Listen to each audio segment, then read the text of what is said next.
మనం బయట వార్తలు చూస్తూ ఉంటాం, న్యూస్ చూస్తూ ఉంటాం రోజు. మర్డర్స్ చేసేవాళ్ళు, హత్యలు చేసేవాళ్ళు చూస్తూ ఉంటాము. వాళ్ళు హత్యలు చేసి బాడీని చాలా పార్ట్స్ చేసేసి వాళ్ళు బాక్స్‌లో పెట్టి చూస్తూ ఉంటాము. అట్లాగా చేయడానికి వాళ్ళ హృదయం అనేది ఎట్లాగా వాళ్ళకి స్పందించిందనేది చూస్తే, వాళ్ళ హృదయం అనేది రాతి గుండంతో మారిపోయింది. వాళ్ళ హృదయం అనేది దేవుడికి స్థానం లేదు. దేవుడికి స్థానం ఉంటే వాళ్ళు ఆ విధంగా చేయరు.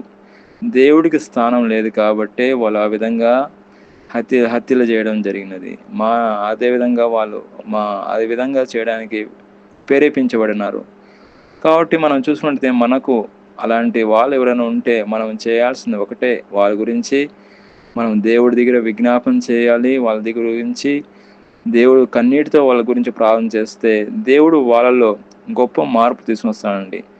దేవుడు మనం గాన ప్రార్థన చేస్తే దేవుడు రాతి గుండెని తీసివేసి మాంసం గుండెని ఇస్తాడు. అదేవిధంగా మెత్తని హృదయాన్ని దేవుడిస్తాడు. అదేవిధంగా హృదయాన్ని కఠినంగా ఉన్న వారిని హృదయాన్ని బండలాంటి హృదయాన్ని తీసివేసి మెత్తని హృదయాన్ని నూతన మనసును దేవుడిస్తాడండి. వాళ్ళ హృదయం ఎలా ఉంటుందంటే చిన్నపిల్లలు ఎలా ఉంటారో వాళ్ళ హృదయం అలాగ ఉంటుందండి.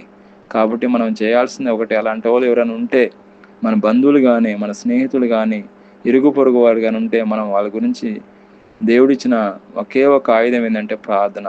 ప్రార్థన చేయడం ద్వారా దేవుడు వాళ్ళ కఠిన హృదయాన్ని తీసివేసి, రాతిగుండ హృదయాన్ని తీసివేసి, మెత్తని హృదయాన్ని అనగా నూతన హృదయాన్ని దేవుడు ఇవ్వబోతాడు.